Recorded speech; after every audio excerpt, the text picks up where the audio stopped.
За маш тодорхой юм хүсэл тавьж.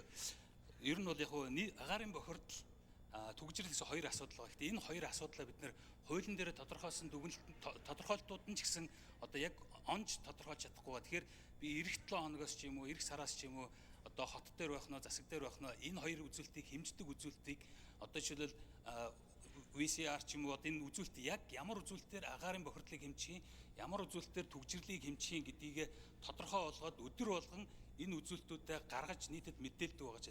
Тэгэхгүй бол одоо хөрөнгө оруулалт шийдсэн ч гэсэн агаарын бохирдлыг бууруулна, түгжрлийг бууруулна гэдэг байгаа мөртлөө яг ямар үзүүлэлтийг бууруулах гэдэг, ямар нэгжээр бууруулах гэдэг гэдэг нь тодорхойгүй. Тэгэхээр хөрөнгө оруулалтын хувьд ч эрэм тогтооход их зүй юм болов.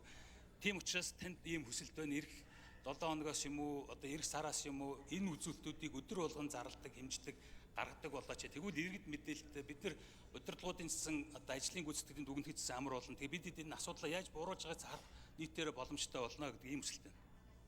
За үг хэллээ. Хөрөлөтрийн пассажир бол шүү. Асуулт асууя.